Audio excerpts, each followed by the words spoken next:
11월의 어느 금요일 저녁, 김병서 씨는 서울 외곽의 한 택시 회사 사무실에 서 있었습니다. 형광등 불빛 아래 그가 손에 쥐고 있는 것은 단순한 차 열쇠가 아니었습니다. 30년이라는 시간, 새벽부터 심야까지 서울의 거리를 누비며 쌓아온 모든 것이 그 작은 금속 덩어리 속에 압축되어 있었습니다. 사무실 직원은 서류를 확인하며 무심하게 도장을 찍었습니다. 퇴직 처리 완료. 김병서 씨는 벽에 걸린 시계를 올려다보았습니다. 오후 6시. 평소라면 막 저녁 교대를 시작할 시간이었지만 이제 그에게는 아무런 의미가 없는 숫자였습니다. 집으로 돌아가는 길, 버스 창밖으로 익숙한 풍경들이 스쳐 지나갔습니다. 강변북로의 정체, 한강다리의 불빛들, 아파트 단지의 네온 사인. 30년 동안 매일같이 보던 것들이었지만 운전대를 잡지 않은 채 바라보니 마치 다른 도시 같았습니다. 아파트 현관문을 열자 집 안의 공기가 그를 맞았습니다. 아니, 맞지 않았다고 해야 더 정확할 것입니다. 거실 소파에 앉아 텔레비전을 보던 아내 박혜숙 씨는 시선조차 돌리지 않았습니다. 부엌은 저녁 설거지를 막 마친 듯 물기가 남아있었습니다.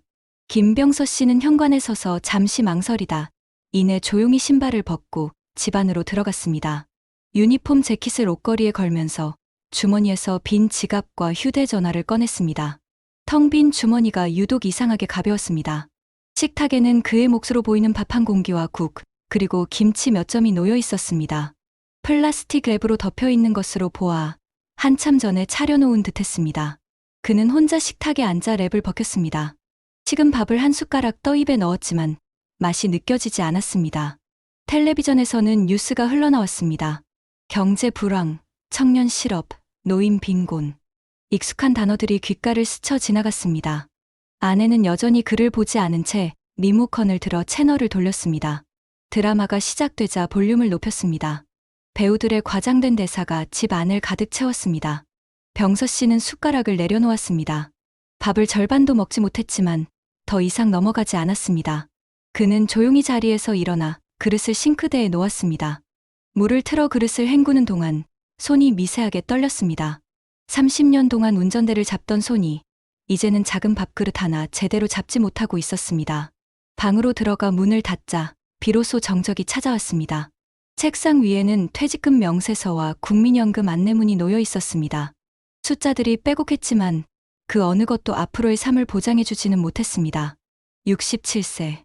아직 건강했고 일할 수 있었지만 세상은 그를 더 이상 필요로 하지 않는다고 선언한 나이였습니다. 창밖으로 아파트 단지의 가로등이 하나둘 켜지기 시작했습니다. 저녁 7시 30분. 평소라면 강남역 근처에서 저녁 손님들을 태우고 있을 시간이었습니다. 그는 커튼을 닫았습니다. 오늘부터는 더 이상 시간을 확인할 필요가 없었으니까요. 토요일 새벽 5시. 김병서 씨는 평소보다 일찍 눈을 떴습니다. 30년 동안 몸에 밴 생체 시계는 쉽게 바뀌지 않았습니다. 거실로 나가니 집 안은 고요했습니다. 아내는 아직 잠들어 있을 겁니다. 그는 조심스럽게 청소기를 꺼냈습니다. 퇴직 후 첫 주말, 뭐라도 해야 한다는 생각이 들었습니다. 하지만 청소기 소리가 생각보다 컸습니다. 벽을 따라 천천히 밀어보았지만 모서리 먼지는 잘 빨려들지 않았습니다. 소파 밑을 청소하려다 허리가 뜨끔했습니다. 안방 문이 벌컥 열리고 아내의 얼굴에는 짜증이 가득했습니다. 그리고 아침부터 시끄럽게 왜 그러냐며 날카롭게 말했습니다. 청소는 자신이 할 테니 그만두라고 했습니다. 병서 씨는 청소기 전원을 껐습니다. 그저 도우려 했을 뿐인데 오히려 방해가 된 모양이었습니다. 부엌으로 가서 아침을 준비해보기로 했습니다. 냉장고를 열자 계란과 파가 보였습니다. 간단한 계란 후라이 정도는 할 수 있을 거라 생각했습니다. 프라이팬에 기름을 두르고 계란을 깼습니다. 하지만 불 조절을 잘못했는지 가장자리가 금세 타들어갔습니다. 뒤집으려다 노른자가 터졌습니다. 아내가 부엌으로 들어왔습니다. 타는 냄새가 집 안에 퍼진다며 창문을 활짝 열었습니다. 그녀는 한숨을 쉬며 프라이팬을 빼앗듯 가져갔습니다. 병서 씨는 아무 말 없이 부엌을 나왔습니다. 자신의 자리가 어디인지 알 수 없었습니다. 밖으로 나가는 것이 나을 것 같았습니다. 가벼운 점퍼를 걸치고 현관을 나섰습니다. 아파트 단지 안의 작은 공원으로 향했습니다. 아침 운동을 하는 사람들이 드문드문 보였습니다. 벤치에는 신문을 읽는 노인이 앉아 있었습니다. 병서 씨는 조심스럽게 옆자리에 앉았습니다. 노인은 70대 중반쯤 되어 보였습니다. 깔끔한 차림새의 안경을 쓰고 있었습니다. 두 사람은 한동안 말없이 앉아 있었습니다. 멀리서 아이들 노는 소리가 들렸습니다. 노인이 먼저 말을 걸었습니다. 오래 보던 택시가 안 보인다며 혹시 그 택시 기사님이 아니냐고 물었습니다. 병서 씨는 고개를 끄덕였습니다. 이 동네에서 30년, 아침마다 택시를 몰고 나가던 모습을 본 사람이 있었던 것입니다. 대화가 이어졌습니다. 노인은 자신도 공무원으로 35년을 일하다 은퇴했다고 했습니다. 처음 몇 년은 힘들었다고, 집에서 자리를 찾지 못해 매일 나왔다고 했습니다. 병서 씨가 어떻게 견디냐고 묻자 노인은 잠시 하늘을 보다가 대답했습니다. 그냥 참고 사는 거라고, 다들 그렇게 산다고 말했습니다. 참고 산다. 그 말이 가슴에 무겁게 내려앉았습니다. 존엄을 지키며 살 것인가, 아니면 체념하고 공존할 것인가. 67년 인생에서 처음 마주하는 질문이었습니다. 택시를 몰 때는 생각할 필요 없었던 문제였습니다. 일하는 사람에게는 당연히 주어지는 자리가 있었으니까요. 햇살이 벤치를 비추기 시작했습니다. 따뜻했지만 김병서 씨는 여전히 추위를 느꼈습니다. 노인은 신문을 접으며 일어났습니다. 매일 이 시간에 나온다며 또 보자는 인사를 남겼습니다. 병서 씨는 노인의 뒷모습을 바라보았습니다. 꼿꼿한 걸음걸이였지만 어딘가 쓸쓸해 보였습니다. 월요일 오전 김병서 씨는 거울 앞에 섰습니다. 오랜만에 꺼낸 정장이 몸에 맞지 않았습니다. 재킷 단추를 채우니 가슴이 답답했습니다. 넥타이를 매는 손이 어색했습니다. 택시 운전할 때는 편한 옷차림이면 충분했는데 면접이라는 두 글자 앞에서는 모든 것이 낯설었습니다. 면접 장소는 강남의 한 오피스텔 관리사무소였습니다. 지하철을 타고 가는 동안 젊은 직장인들 사이에서 그는 투명인간 같았습니다. 모두가 스마트폰을 보느라 바빴고 아무도 그를 의식하지 않았습니다. 67세 구직자의 불안은 그렇게 아무도 모르는 채 지하철 안을 떠돌았습니다. 관리사무소 문을 열자 젊은 직원이 고개를 들었습니다. 경비 면접 왔다고 하니 잠시 기다리라며 의자를 가리켰습니다. 대기실에는 그보다 나이 많은 노인 2명이 더 있었습니다. 모두 비슷한 처지였겠지요. 은퇴 후 다시 일자리를 찾아 나선 사람들. 면접은 간단했습니다. 소장이라는 사람은 서류를 훑어보며 몇 가지만 물었습니다. 건강 상태, 야간 근무 가능 여부, 이전 직업, 택시 기사였다고 하니 고개를 끄덕였습니다. 서비스업 경험이 있으면 좋다고 했습니다. 하지만 그 말투에는 특별한 관심이 없었습니다. 그저 빈자리를 채우면 그만이라는 듯 했습니다. 최저시급이라는 말이 나왔을 때 김병서 씨는 잠시 숨을 멈췄습니다.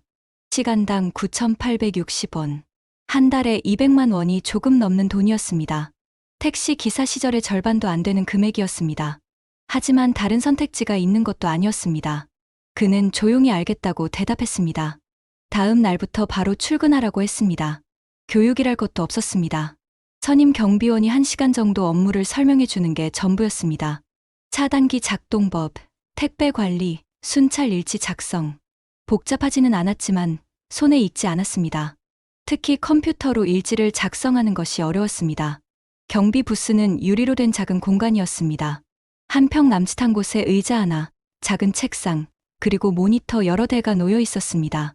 병서 씨는 의자에 앉아 정면을 바라보았습니다. 유리문에 자신의 모습이 비쳤습니다. 경비 제복을 입은 자신의 모습이 낯설었습니다. 첫 근무는 오후 2시부터 밤 10시까지였습니다. 주민들이 들어올 때마다 가볍게 인사했지만 대부분은 쳐다보지도 않았습니다. 젊은 주민들은 이어폰을 낀 채 지나갔고 중년 여성들은 전화통화에 바빴습니다. 간혹 고개를 끄덕이는 사람이 있으면 그나마 다행이었습니다. 밤 9시쯤 한 주민이 경비실 유리를 두드렸습니다.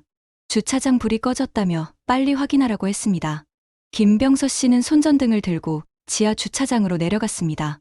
전등 스위치를 찾는 데만 10분이 걸렸습니다. 돌아오니 주민은 이미 가고 없었습니다. 퇴근 시간이 되어 일지를 작성했습니다. 키보드를 두드리는 손가락이 굳어 있었습니다. 한 글자 한 글자 천천히 입력했습니다. 이상 없음이라는 네 글자를 쓰는데도 한참이 걸렸습니다. 30년 동안 운전대만 잡았던 손이 키보드 앞에서는 무력했습니다. 목요일 오후 병서 씨는 을지로의 한 법률사무소 앞에 서 있었습니다. 무료 법률 상담이라는 안내문을 보고 예약한 것이었습니다. 사실 이혼이라는 단어를 떠올린 것은 처음이 아니었습니다. 다만 그동안은 일이 바빠서, 아니 그럴 용기가 없어서 미뤄왔을 뿐이었습니다. 상담실은 작지만 정돈되어 있었습니다. 젊은 여성 변호사가 따뜻하게 맞아주었습니다. 김병서 씨는 조심스럽게 상황을 설명했습니다. 40년 동안 가족을 위해 일했지만 집에서는 투명인간 취급을 받는다고.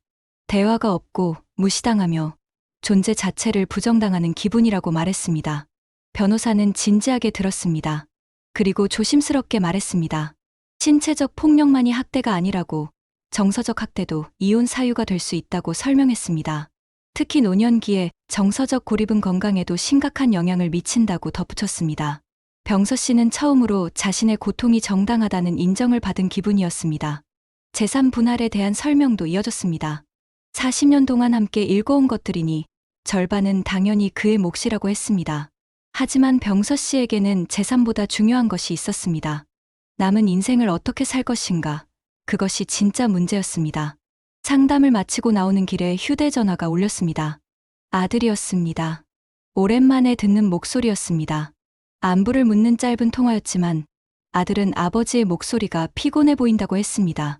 병서 씨는 괜찮다고 대답했지만 아들은 걱정스러운 듯 했습니다. 통화가 끝나고 잠시 후 딸에게서도 메시지가 왔습니다. 조만간 손주들과 함께 들르겠다는 내용이었습니다. 오랜만이었습니다. 평소 아내만 있을 때는 자녀들도 집에 오기를 꺼렸습니다. 차가운 분위기가 불편했던 것이겠지요. 병서 씨는 버스 정류장 벤치에 앉아 메시지를 다시 읽었습니다. 아빠 보고 싶어요라는 딸의 마지막 문장이 흐릿해졌습니다. 언제부터인가 가족이라는 단어가 무거워졌지만 고맙게도 자녀들과의 연결은 여전히 따뜻했습니다. 집으로 돌아가는 버스 안에서 그는 작은 수첩을 꺼냈습니다. 변호사가 준 명함과 상담 내용을 간단히 적었습니다. 글씨가 떨렸습니다. 손이 떨린 것이 아니라 마음이 떨린 것이었습니다. 67년 인생에서 이렇게 큰 결정을 앞둔 적이 있었던가요? 창밖으로 한강이 보였습니다. 석양에 물든 강물이 붉었습니다. 택시를 몰 때는 그저 지나치기만 했던 풍경이었습니다. 이제야 비로소 보이는 것들이 있었습니다. 자신의 삶도 그랬습니다. 일에 쫓겨보지 못했던 것들, 이제야 선명해지는 것들이 있었습니다. 경비 일을 시작한 지 사흘째, 그는 조금씩 적응하고 있었습니다. 하지만 더 중요한 것은 자신의 가치를 다시 정의하는 일이었습니다. 월급의 액수가 아니라 인간으로서의 존엄. 그것이 남은 인생에서 지켜야 할 마지막 보루였습니다. 그날 밤 김병서 씨는 일기를 펼쳤습니다. 펜을 든 것도 오랜만이었습니다. 아직 늦지 않았다고 적었습니다. 창밖에서 들려오는 도시의 소음이 오늘따라 멀게 느껴졌습니다. 토요일 새벽 5시, 병서 씨는 조용히 현관을 나섰습니다. 낚시 가방을 어깨에 메고 아파트를 빠져나왔습니다. 아내는 친정 식구들과 여행을 간다며 어제 저녁 집을 나섰습니다. 주말 내내 없을 거라고 했습니다. 오랜만에 찾아온 혼자만의 시간이었습니다. 한강 난지지구 낚시터에 도착했을 때 동이 트기 시작했습니다. 물 한 개가 피어오르는 강변은 고요했습니다. 김병서 씨는 익숙한 자리에 의자를 펼쳤습니다. 택시 기사 시절에도 머리 식힐 겸 종종 왔던 곳이었습니다. 그때는 시간에 쫓겨 한두 시간만 있다 가기 일쑤였지만 이제는 달랐습니다. 낚싯대를 던지고 기다렸습니다. 찌를 바라보며 앉아있는 시간이 평화로웠습니다. 경비실의 답답함도 집안의 차가운 공기도 여기에는 없었습니다. 그저 물소리와 바람소리, 그리고 간간히 들리는 새소리뿐이었습니다. 1시간쯤 지났을까 찌가 움직였습니다. 조심스럽게 낚싯대를 들어 올렸습니다. 팽팽한 줄 끝에서 물고기가 버둥거렸습니다. 크지 않은 붕어였지만 오랜만에 손맛이었습니다. 병서 씨는 물고기를 들어 올리며 환하게 웃었습니다. 성취감이라는 것이 거창한 데서만 오는 게 아니었습니다. 점심 무렵 낚시를 정리하고 돌아오는 길에 부동산 중개소에 들렀습니다.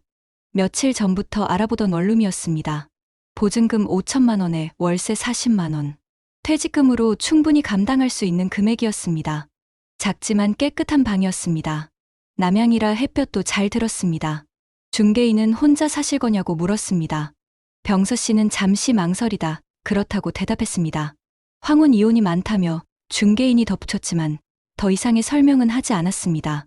계약서에 도장을 찍으며 그는 새로운 시작을 실감했습니다. 원룸 열쇠를 받아 든 순간 묵직한 무게가 느껴졌습니다. 택시 열쇠와는 다른 무게였습니다. 이것은 독립의 무게였고 자유의 무게였으며 동시에 고독의 무게이기도 했습니다. 하지만 두렵지 않았습니다. 오히려 가슴 한편이 후련했습니다. 집으로 돌아와 혼자 점심을 준비했습니다. 부엌장에서 라면을 꺼냈습니다. 물을 끓이고 면을 넣었습니다. 파를 썰어 넣고 계란도 하나 깨뜨렸습니다. 간단한 요리였지만 혼자 해낸 것이었습니다. 김이 모락모락 피어오르는 라면을 보며 그는 만족감을 느꼈습니다. 식탁에 앉아 라면을 먹었습니다. 텔레비전도 켜지 않았습니다. 그저 조용히 자신이 만든 음식을 먹었습니다. 짜지도 싱겁지도 않은 딱 맞는 간이었습니다. 창밖으로 보이는 아파트 단지의 풍경도 평온했습니다. 오후에는 이삿짐을 준비했습니다. 큰 가구는 가져갈 수 없었습니다. 옷가지와 개인 물품들만 상자에 담았습니다. 40년 세월이 고작 상자 몇 개에 담긴다는 것이 씁쓸했지만 한편으로는 가벼웠습니다. 짐이 적다는 것은 그만큼 자유롭다는 뜻이기도 했으니까요. 상자를 정리하다 오래된 사진첩이 나왔습니다. 젊은 시절의 사진들이었습니다. 웃고 있는 가족의 모습이 낯설었습니다. 언제부터 이렇게 변했을까요? 병서 씨는 사진첩을 조용히 덮었습니다. 과거는 과거일 뿐이었습니다. 저녁 무렵 딸에게서 전화가 왔습니다. 내일 오후에 들르겠다고 했습니다. 손주들이 할아버지를 보고 싶어 한다고 했습니다. 김병서 씨는 알겠다고 대답했습니다. 원룸 계약 이야기는 아직 하지 않았습니다. 때가 되면 알게 될 것이었습니다. 그날 밤 병서 씨는 빈 집에서 홀로 앉아 있었습니다. 고요했지만 외롭지 않았습니다. 오히려 오랜만에 자기 자신과 마주한 기분이었습니다. 내일은 손주들을 만날 것이고 다음 주에는 새로운 공간으로 옮겨갈 것입니다. 작지만 확실한 변화들이 시작되고 있었습니다. 화요일 오후 2시 김병서 씨는 다시 법률사무소에 있었습니다. 이번에는 상담이 아니었습니다. 이혼 소장에 서명하기 위해 온 것이었습니다. 며칠 전과 달리 오늘은 발걸음이 무거웠습니다. 결정은 내렸지만 실행에 옮기는 것은 또 다른 문제였습니다. 변호사는 서류를 하나씩 설명했습니다. 혼인관계 해소, 재산 분할, 그리고 위자료. 법적인 용어들이 귓가를 스쳤습니다. 병서 씨는 고개를 끄덕이며 들었지만 사실 제대로 집중할 수 없었습니다. 40년이라는 세월이 이 몇 장의 종이로 정리된다는 것이 실감나지 않았습니다. 변호사가 서명란을 가리켰습니다. 여기에 서명하시면 된다고 했습니다. 병서 씨는 펜을 들었습니다. 손이 미세하게 떨렸습니다. 펜촉이 종이에 닿기 직전 잠시 멈췄습니다. 젊은 시절이 스쳐 지나갔습니다. 첫 만남, 결혼식, 아이들의 탄생. 행복했던 순간들도 분명 있었습니다. 하지만 그것은 이미 너무 오래전 일이었습니다. 지금의 아내는 그때의 그녀가 아니었고 김병서 씨 자신도 마찬가지였습니다. 아직 돌이킬 수 있을까? 한 번 더 노력해볼 수 있을까? 그런 생각이 스쳤습니다. 하지만 그것은 희망이 아니라 습관에 가까운 미련이었습니다. 펜촉이 종이에 닿았습니다. 김병서이라는 세 글자를 쓰는 동안 시간이 느리게 흘렀습니다. 한 획 한 획이 선명했습니다. 마지막 획을 긋는 순간 무언가가 끝났다는 것을 알 수 있었습니다. 돌이킬 수 없는 선을 넘은 것이었습니다. 이어서 도장을 찍어야 했습니다. 인주를 묻히고 서류 위에 도장을 내리찍었습니다. 둔탁한 소리가 사무실 안에 울렸습니다. 그 소리는 마치 마침표 같았습니다. 40년 결혼 생활의 마침표였습니다. 변호사는 서류를 정리하며 말했습니다. 이제 법원에 제출하면 된다고 상대방에게 소장이 송달될 것이라고 설명했습니다. 협의 이혼이 아닌 소송 이혼이 될 가능성이 높다고도 했습니다. 아내의 성격상 쉽게 받아들이지 않을 것이라는 판단이었습니다. 병서 씨는 알겠다고 대답했습니다. 목소리가 쉬어 있었습니다. 아무 말도 하지 않았는데 목이 메어 있었습니다. 변호사는 시원한 물이라도 한잔하시라며 종이컵에 물을 따라주었습니다. 차가운 물이 목을 타고 내려갔습니다. 사무실을 나서는 순간 휴대전화가 울렸습니다. 아내였습니다. 저녁 늦게 들어올 테니 밥 알아서 먹으라는 짧은 통화였습니다. 여전히 차가운 목소리였습니다. 병서 씨는 알겠다고만 대답했습니다. 그녀는 아직 모르고 있었습니다. 며칠 후면 이혼 소장을 받게 될 것이라는 사실을 말입니다. 거리로 나오니 햇살이 눈부셨습니다. 평일 오후에 도심은 분주했습니다. 사람들은 각자의 일상을 살아가고 있었습니다. 병서 씨도 그들 중 하나였지만 오늘만큼은 다른 세계에 있는 것 같았습니다. 방금 자신이 무엇을 했는지, 그것이 무엇을 의미하는지 실감이 나지 않았습니다. 버스 정류장으로 걸어가며 그는 생각했습니다. 후회는 없었습니다. 두려움은 있었지만 후회는 없었습니다. 67세에 새 출발을 한다는 것이 늦은 감이 있지만 그래도 남은 시간이 있었습니다. 그 시간을 어떻게 살 것인가? 이제는 온전히 자신의 선택이었습니다. 원룸 열쇠가 주머니 속에서 달그락거렸습니다. 다음 주면 이사를 갈 것입니다. 새로운 공간에서 새로운 삶을 시작할 것입니다. 경비 일도 계속할 것이고 낚시도 갈 것이며 손주들도 만날 것입니다. 달라지는 것도 있고 변하지 않는 것도 있을 것입니다. 하지만 가장 중요한 변화는 이미 일어났습니다. 김병서 씨는 자신의 삶을 선택했습니다. 체념과 수능 대신 존엄을 선택했습니다. 그것은 쉬운 선택이 아니었지만 필요한 선택이었습니다. 펜을 놓는 순간 새로운 장이 시작된 것이었습니다. 금요일 저녁 김병서 씨가 경비 근무를 마치고 집에 들어섰을 때 아내가 거실에서 기다리고 있었습니다. 손에는 법원에서 온 이혼 소장이 들려 있었습니다. 그녀의 얼굴은 차갑다 못해 얼어붙은 것 같았습니다. 그녀는 낮은 목소리로 물었습니다. 정말 이럴 거냐고, 40년을 이렇게 끝낼 거냐고. 하지만 그것은 질문이 아니라 비난에 가까웠습니다. 이어진 말들은 더 날카로웠습니다.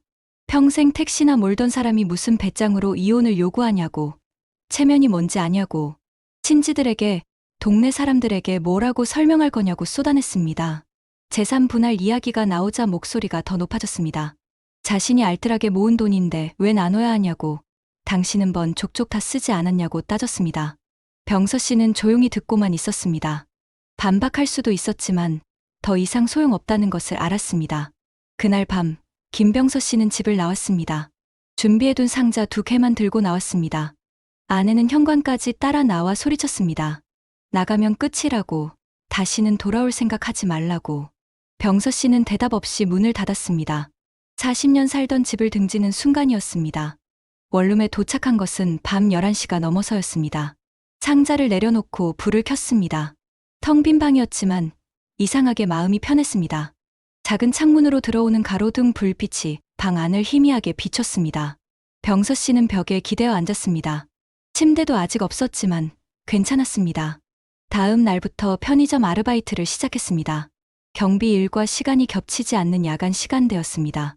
편의점 점장은 나이 많은 알바생을 꺼렸지만 야간 시간대는 지원자가 적어 어쩔 수 없었다고 했습니다. 병서 씨는 성실하게 일하겠다고 약속했습니다. 처음 며칠은 힘들었습니다. 계산대 사용법, 담배 진열, 택배 처리, 커피 머신 관리까지 배울 것이 많았습니다. 젊은 알바생들은 금세 익히는 것들이었지만 병서 씨에게는 시간이 필요했습니다. 실수도 여러 번 했습니다. 하지만 포기하지 않았습니다. 일주일쯤 지난 토요일 새벽, 취객 한 명이 편의점에 들어왔습니다. 술에 만취한 중년 남자였습니다. 계산대 앞에서 큰 소리를 치며 담배를 집어던졌습니다. 다른 손님들이 불안해하는 것이 보였습니다. 병서 씨는 침착하게 대응했습니다. 30년 택시 기사 경험이 빛을 발하는 순간이었습니다. 취객을 다루는 법을 알고 있었습니다. 단호하지만 자극하지 않는 말투로 상황을 진정시켰습니다. 필요하면 경찰을 부르겠다고 차분히 경고했습니다. 취객은 결국 욕설을 내뱉으며 나갔습니다. 그 모습을 지켜보던 점장이 다가왔습니다. 대단하다며 엄지를 들어 보였습니다. 젊은 알바생들은 그런 상황에 당황하기만 하는데 능숙하게 처리했다고 칭찬했습니다. 병서 씨는 별일 아니라고 대답했지만 가슴 한편이 따뜻해졌습니다. 오랜만에 받는 인정이었습니다. 월말이 되어 첫 월급을 받았습니다. 경비 일과 편의점 아르바이트를 합쳐 300만 원 정도였습니다. 택시 기사 시절보다는 적었지만 혼자 생활하기에는 충분했습니다. 무엇보다 자신의 노동으로 번 정직한 돈이었습니다. 은행에서 현금으로 일부를 찾았습니다. 5만 원권 몇 장을 손에 들고 무게를 느꼈습니다. 가벼운 종이었지만 그 안에는 무거운 의미가 담겨 있었습니다. 67세에도 일할 수 있고 인정받을 수 있으며 스스로 설 수 있다는 증거였습니다. 편의점 동료들과도 조금씩 친해졌습니다. 대부분 20대 초반의 젊은이들이었지만 병서 씨를 아저씨라고 부르며 편하게 대했습니다.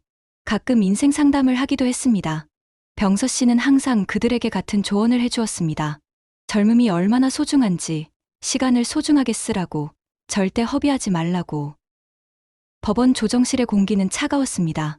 형광등 불빛이 서류 위에 창백하게 떨어졌습니다. 김병서 씨는 펜을 든 채 잠시 멈췄습니다. 조정조서의 마지막 서명란이었습니다. 아내는 건너편에 앉아 있었습니다. 40여 년을 함께한 아내였지만 지금은 낯선 사람처럼 느껴졌습니다. 조정위원이 조용히 기다렸습니다. 병서 씨는 천천히 이름을 적었습니다. 펜이 종이에 닿을 때마다 작은 소리가 났습니다. 마지막 획을 긋는 순간 무언가가 끝났다는 것을 온몸으로 느꼈습니다. 아내도 서명했습니다. 빠르고 거칠게 마치 불쾌한 일을 빨리 끝내고 싶어하는 것처럼. 법원을 나서는 두 사람은 서로 다른 방향으로 걸었습니다. 병서 씨는 뒤돌아보지 않았습니다. 하지만 발걸음이 무거웠습니다. 봄비가 내리기 시작했습니다. 우산이 없었지만 그냥 걸었습니다. 빗방울이 얼굴에 닿았습니다. 차가웠지만 시원했습니다. 버스 정류장에 서서 한참을 기다렸습니다. 젖은 옷이 몸에 달라붙었습니다. 버스가 왔을 때 기사가 걱정스러운 눈빛으로 그를 보았습니다. 병서 씨는 괜찮다는 듯 고개를 끄덕였습니다. 버스 창밖으로 흐릿한 도시가 지나갔습니다. 마치 과거가 물에 씻겨 내려가는 것 같았습니다. 원룸에 돌아왔을 때는 오후 3시였습니다. 젖은 옷을 벗고 뜨거운 물로 샤워를 했습니다. 욕실 거울에 김이 서렸습니다. 손으로 닦아내자 자신의 얼굴이 보였습니다. 68세의 얼굴이었지만 어딘가 달라 보였습니다. 무거운 짐을 내려놓은 사람의 표정이었습니다. 그날 밤 편의점에서 일하는 동안 손님이 뜸했습니다. 병서 씨는 카운터에 앉아 있었습니다. 형광등 아래서 진열대의 물건들이 반짝였습니다. 새벽 1시쯤 젊은 남자가 들어왔습니다. 술에 취한 것 같았습니다. 컵라면을 사면서 말했습니다. 아저씨, 이 시간에 일하는 거 힘들지 않으세요? 병서 씨는 잠시 생각하다가 대답했습니다. 살기 위해서라고. 젊은 남자는 씁쓸하게 웃었습니다. 자신도 그렇다고, 다들 그렇게 산다고 중얼거렸습니다. 병서 씨는 거스름 돈을 건네며 말했습니다. 그래도 내일은 오늘보다 나을 겁니다. 일주일 후 딸이 손주들을 데리고 왔습니다. 9살 손녀와 6살 손자였습니다. 원룸이 갑자기 시끌벅적해졌습니다. 손녀가 물었습니다. 할아버지는 왜 혼자 사느냐고. 김병서 씨는 손녀의 머리를 쓰다듬으며 말했습니다. 가끔은 혼자 있는 시간이 필요하다고. 손자가 구석에 세워진 기타를 발견했습니다. 만져봐도 되냐고 묻는 눈빛이 반짝였습니다. 병서 씨는 기타를 들어 무릎에 놓았습니다. 아직 서툴렀지만 학교 종을 연주했습니다. 음이 자주 틀렸고 박자도 맞지 않았습니다. 하지만 손주들은 신나게 노래를 따라 불렀습니다. 딸이 냉장고에 반찬을 채우고 정리하는 동안 병서 씨는 손주들과 놀았습니다. 오랜만에 느끼는 따뜻함이었습니다. 손자가 할아버지 손을 잡고 말했습니다. 할아버지 손이 거칠다고. 김병서 씨는 웃었습니다. 일을 많이 해서 그렇다고 대답했습니다. 저녁을 먹으며 딸이 조심스럽게 물었습니다. 엄마 소식은 들으셨냐고. 병서 씨는 고개를 저었습니다. 딸은 더 묻지 않았습니다. 대신 반찬을 더 만들어 놓고 가겠다고 했습니다. 병서 씨는 고맙다고 했지만 혼자서도 잘 해낼 수 있다고 대답했습니다. 가족이 떠난 후 원룸은 다시 조용해졌습니다. 하지만 따뜻한 온기가 남아 있었습니다. 병서 씨는 손주들이 그린 그림을 냉장고에 붙였습니다. 삐뚤빼뚤한 선으로 그려진 할아버지 얼굴이 웃고 있었습니다. 한 달이 지났습니다. 병서 씨는 새로운 리듬을 찾아가고 있었습니다. 낮에는 잠을 자고 밤에는 편의점에서 일했습니다. 새벽에 퇴근하면 한강으로 갔습니다. 해가 뜨는 것을 보며 라면을 끓여 먹었습니다. 작은 버너와 코펠이 그의 새로운 친구였습니다. 낚시터에서 만난 사람들과도 친해졌습니다. 대부분 은퇴한 사람들이었습니다. 각자의 사연이 있었지만 굳이 묻지 않았습니다. 그저 물고기가 잡히면 함께 기뻐하고 빈손으로 돌아가도 위로했습니다. 때로는 막걸리를 나누며 옛날 이야기를 했습니다. 어느 날 편의점에 특별한 손님이 왔습니다. 30년 전 함께 택시를 몰던 동료였습니다. 병서 씨를 알아본 그는 깜짝 놀랐습니다. 편의점에서 일한다는 소식을 듣기는 했지만 직접 보니 놀랍다고 했습니다. 병서 씨는 담담하게 웃었습니다. 일하니까 좋다고, 집에만 있으면 답답하다고 했습니다. 동료는 한참을 서성이다가 맥주 한 캔을 샀습니다. 그리고 조용히 말했습니다. 대단하다고, 자신은 그런 용기가 없다고. 병서 씨는 용기가 아니라 선택이었다고 대답했습니다. 살기 위한 선택이었다고. 계절이 바뀌고 있었습니다. 벚꽃이 피었다가 졌고 이제는 실록의 계절이었습니다. 병서 씨는 작은 화분을 하나 샀습니다. 상추였습니다. 매일 물을 주며 자라는 것을 지켜봤습니다. 작은 잎이 하나둘 돋아났습니다. 생명이 자라는 것을 보는 일이 이렇게 경이로운 줄 몰랐습니다. 6달이 지났습니다. 이혼 후에 삶이 완전히 자리를 잡았습니다. 병서 씨는 이제 기타로 간단한 곡을 완주할 수 있었습니다. 손가락은 여전히 뻣뻣했지만 음악이 만들어지고 있었습니다. 가끔은 편의점에서 흥얼거리기도 했습니다. 손님들이 없을 때 작게 노래를 부르며 일했습니다. 어느 토요일 오후 공원 벤치에 앉아 있을 때였습니다. 멀리서 아내가 친구들과 걸어오는 것이 보였습니다. 병서 씨는 일어나려다가 그냥 앉아 있기로 했습니다. 혜숙 씨도 병서 씨를 보았지만 모른 척 지나갔습니다. 그것으로 충분했습니다. 각자의 길을 가는 것, 그것이 최선이었습니다. 1년이 지났습니다. 병서 씨는 일기장을 펼쳤습니다. 오늘로 이혼한 지 1년. 후회는 없다. 아니, 더 일찍 결정하지 못한 것이 후회된다. 하지만 지금이라도 늦지 않았다. 아직 살 날이 많이 남아 있으니까. 새벽 5시, 김병서 씨는 편의점을 나섰습니다. 동이 트기 시작했습니다. 하늘이 붉게 물들고 있었습니다. 그는 천천히 걸었습니다. 서두를 일이 없었습니다. 주머니에서 열쇠 소리가 났습니다. 택시 열쇠는 아니었지만 원룸 열쇠와 편의점 열쇠가 달그락거렸습니다. 그 소리가 좋았습니다. 자유의 소리였고 독립의 소리였으며 새로운 삶의 소리였습니다. 가로등이 하나둘 꺼지고 있었습니다. 어둠이 물러가고 새로운 하루가 시작되고 있었습니다. 김병서 씨는 걸으며 생각했습니다. 68세, 아직 늦지 않았다고. 오늘도 내일도 계속 걸어갈 것이라고. 자신의 속도로, 자신의 길을. 오늘 이야기는 어떠셨나요? 여러분의 생각이 정말 궁금해요. 댓글로 알려주세요. 구독과 좋아요는 컨텐츠 제작에 큰 힘이 되는 거 아시죠? 오늘도 함께해 주셔서 진심으로 감사합니다. 따뜻한 인생 스토리였습니다.